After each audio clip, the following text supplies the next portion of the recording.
आर'नाइ 5G YouTube channel नायगिरि लोगो नोंथांमोननिसिम दिनैनि गोदान भिडिअ आरो फिन खेबसेबाव बरायफिनबाय। नोंथांमोननो आं मोनसे बिग आपडेट लानानै फैदों, जाय बिथांमोना सेन्ट्रेल गभर्नमेन्टनि नैबे प्रधान मन्त्रि आवास योजना ग्रामीण स्किमनि जोहै पाक्कानि न'नि थाखाय आइडि गोदान बानायदोंमोन। नोंथांमोननि थाखाय मोनसे गुड निउज ओंखारनानै फैदों। मानो होनोब्ला सेन्ट्रेल गभर्नमेन्टआ गोदान न' होनो थाखाय एमाउन्ट रिलिज खालामनानै होबाय। दानिया नोंथांमोना प्रधान मन्त्रि आवास योजना स्किमनि जोहै नोंथाङा गोदान न' मोननो हासिगोन। बेनि गासैबो डिटेल्सखौ आं नोंथांमोननो नैबे भिडिअनि जोहै खोन्थाहरगोन। नोंथाङा न'खौ माब्ला मोननो हागोन, माबायदि सिस्टेमाव नोंथाङा न'खौ मोननो हागोन, बोरै नोंथाङा एप्लाइ खालामनो, बेनि गासैबो आपडेटखौ आं नोंथांमोननो खोन्थाहरगोन।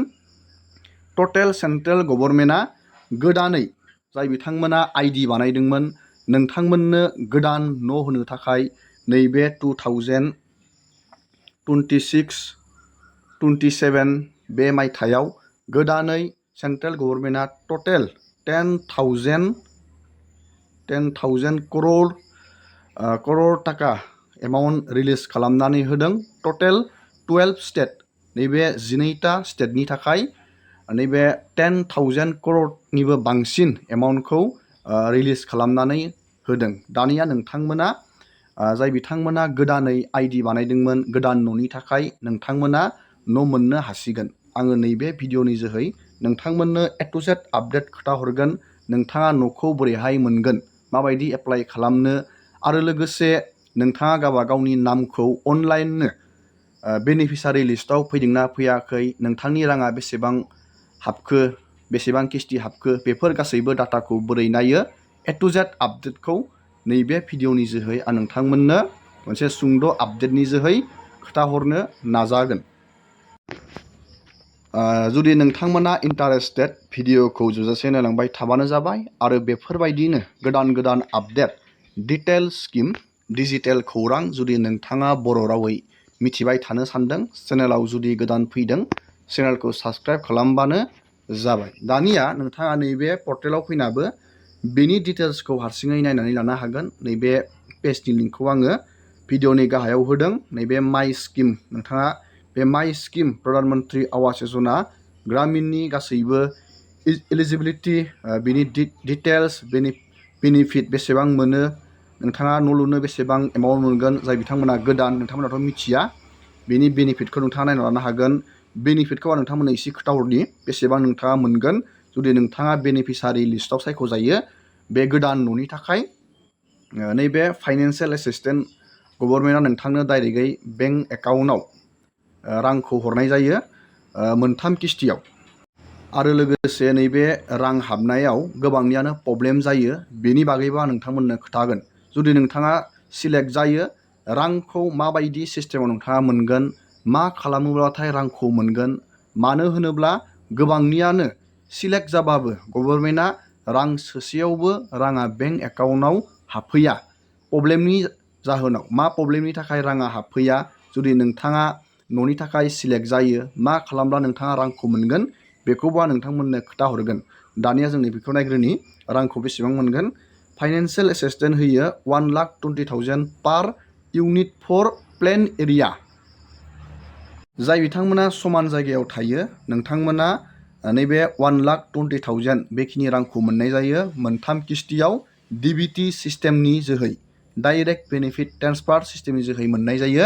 आरो लोगोसे नैबेयाव लिरनानै होदों एन 1,30,000 per unit for hill area, difficult area and IAP district, Himalayan state, north eastern state and union territory of Jammu Kashmir. जाय बिथांमोना नैबे IAP district, Himalayan state, north eastern state आरो इउनियन टेरिटरि नैबे जम्मु काश्मीरफ्राव गोग्लैयो, नोंथांमोना 1,30,000खौ मोननाय जायो।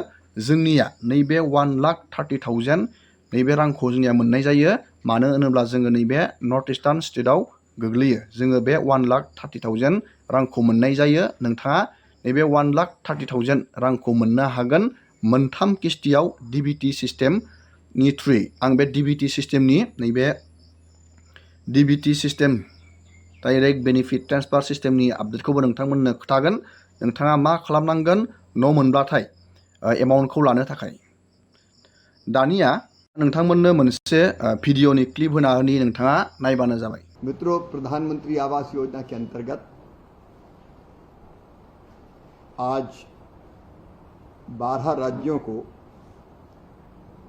10,021 करोड़ 42 लाख रुपए की मदर सैंक्शन जारी की गई है। नोंथाङा भिडिअनि जोहै नुनो मोनदों बिथां शिवराज सिंह चौहान बिथाङा मिनिस्टार केबिनेट मिनिस्टार सेन्ट्रेलनि बिथाङा बुंदों गोदानै न' लुनो थाखाय 10,000 करोड़निबो बांसिन एमाउन्ट रिलिज खालामनानै होदों 12 स्टेट नैबे 12 स्टेटनि थाखाय जोंनियाबो बेयाव गोग्लैदों। नोंथांमोना दानिया गोदानै न' मोननो हासिगोन। न'खौ नोंथाङा बोरैहाय मोनगोन आं बेनि नोंथांमोननो आपडेट खोन्थाहरनि नोंथाङा माबायदि एप्लाइ खालामनो। नोंथाङा बेयाव जेबो एप्लाइ खालामनांगौनि नोंथाङा गोनांथि गैला। मानो होनोब्ला अलरेडि नोंथांनि न'आव फैनानै फार्स्टआवनो फैदों SHC सेल्फ हेल्प ग्रुपनि वमेनफोरा फैनानै नोंथांनि न'खौ जिअ'टेकिं खालामफैदों जिअ'टेक खालामफैदों। जुदि बेयाव नोंथांनि न'आ अके जानानै दं नोंथांनि जिखिनि नैबे प्रधानमन्त्री आवास योजना बे स्किमनि इलिजिबिलिटि क्राइटेरिया बेनि गाइडलाइन मथे नोंथांनि गासैबो डिटेल्सआ गोरोबदों नैबे SHC सेल्फ हेल्प ग्रुपनि वमेन बिथांमोना जिअ'टेकिं खालामफैनायाव अब्ला नोंथांमोना नोंथांनि बे आइडि नाम्बारनि थाखाय आरो फिन खेबसेबाव बेयाव GRS आबो हाबफैदों। बे GRS हाबनायावबो जुदि अके जादों सेल्फ हेल्प ग्रुपनि आइजोफोर हाबनायावबो नोंथांनिया अके आरो बे GRS हाबनायावबो अके गासैबो डिटेल्सआ मिलायदों अब्ला नोंथाङा फाइनाल बे आइडि नाम्बार न' मोननो थाखाय आइडि नाम्बारनि गोनांथि जायो।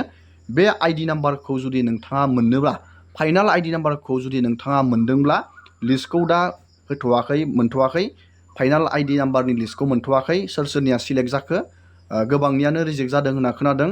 नाथाय नोंथाङा फाइनाल जुदि नोंथाङा आइडि नाम्बारखौ मोनबायब्ला नोंथाङा जेबो खालामनो बेयाव गोनांथि गैला। डाइरेक्ट ब्लकनिफ्रायनो डाइरेक्ट एप्लाइ जानानै नोंथाङा डाइरेक्ट नोंथांनि बेनिफिसारि नोंथांनि नामा PM आवास बे PM आवास पर्टेलाव एड जागोन। नोंथाङा बेखौ बोरै चेक खालामो आं दानिया नोंथांमोननो खोन्थाहरनि। दानिया नोंथाङा गावबागावनि नामखौ नायनो थाखाय नैबे PMAYG रिपर्टआव नोंथाङा सार्च खालामनांगोन। आङो बेखौ भिडिअनि गाहायाव होखादों लिंकखौ। दानिया नोंथाङा नैबे F6 FTO ट्रेन्जेक्सन सामवारियाव नोंथाङा क्लिक खालामबानो जाबाय। नोंथाङा लिंकआव डाइरेक्ट क्लिक खालामबाथाय डाइरेक्टयै नोंथाङा पेजाव थांना नायनो हागोन। नैबे हमआव नोंथाङा क्लिक खालामदो दानिया डाइरेक्ट नोंथाङा गावबागावनि नामखौ नैबे PM आवास योजना पर्टेलनि जोहैनो चेक खालामनानै नायनो हागोन। नैबे आवास सफ्टआव नोंथाङा क्लिक खालामनानै नैबे रिपर्टआव नोंथाङा क्लिक खालामनो नांगोन। दानिया नोंथाङा बे पेजखौ एसे बोखोबानो जाबाय। बोखोनानै नोंथांमोना नैबे नोंथांनि नामखौ नायनो थाखाय नोंथाङा मोनसे नैबे अपसनाव नोंथाङा क्लिक खालामग्रोनांगोन। नैबे beneficiary register account फरजिन and verify बेयाव नोंथांनि नामा फैगोन। दा बेयाव नोंथांनि नामा फैथ'वाखैबो जानो हागौ। मानो होनोब्ला दाख्लैबावैसो एमाउन्टखौ रिलिज खालामदों। थाबैनो नोंथांनि नामा जुदि प्रधानमन्त्री आवास योजना ग्रामीण योजना स्किमनि फाइनाल जुदि लिस्टआव नोंथांनि नामा सायख'जादों सिलेक्ट जादों फाइनाल आइडिखौ मोनदों नोंथांनि नामा बेयाव फैगोन। फार्स्टआवनो नोंथाङा बेयाव इयारखौ सिलेक्ट खालामनांगोन। बेबायदि 2026-27 बेबायदि सिलेक्ट खालामनांगोन। बेनि उनाव नैबेयाव सिलेक्ट नोंथांनि बे स्किमनि नाम बे स्किमनि नामखौ सिलेक्ट खालामनांगोन। बेबायदि स्किमनि नामखौ सिलेक्ट खालामनानै नोंथांमोना गावबागावनि स्टेटखौ सिलेक्ट खालामनांगोन। बेबायदि नोंथाङा बेखौ हागोन जोबोर इजि। बेनि उनाव डिस्ट्रिक्टखौ नोंथाङा बेबायदि सिलेक्ट खालामनांगोन। डिस्ट्रिक्टनि उनाव नोंथाङा बे गावबागावनि ब्लकखौ सिलेक्ट खालामनांगोन। बेबायदि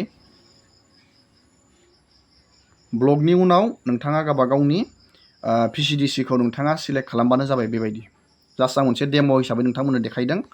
दानिया नोंथाङा नैबे नैबे साबमिटआव थुनाय लोगो लोगोनो नोंथाङा गासिबो डिटेल्सखौ नुनो मोनगोन। नाथाय दा बेयाव जेबो नामा एड जाथ'वाखै। नोंथांमोना नैबेयाव डेटा नट फाउन्ड खिथिदों। जुदि नामा गोदान नामा एड जागोन नोंथांमोना बेयाव डिटेल्सखौ नुनो मोनगोन, नोंथांनि नाम, नोंथांनि बेंक एकाउन्टनि डिटेल्सखौ नुनो मोनगोन। दानिया नोंथाङा रोखा जाबाय बे प्रधान मन्त्रि आवास योजना स्किमनि रां हाबनायनि सिस्टेमखौ आं नोंथांमोननो मोनसे भिडिअ लाबोनानै ए टु जेड डिटेल्सखौ आं नोंथांमोननो खोन्थाबावगोन। मानो होनब्ला भिडिअआ गोलाव जाबाय, बेनि गासैबो डिटेल्सखौ आरो नोंथांमोननो आं खेबसे फिन खोन्थाहरफिनगोन रां हाबनायनि। मानो होनब्ला रां हाबनायाव गोबां प्रब्लेम जायो। दिनैनि भिडिअखौ आङो बेखिनियावनो फोजोबथ'बाय। भिडिअ लाबबावगोन। एसेनोसै।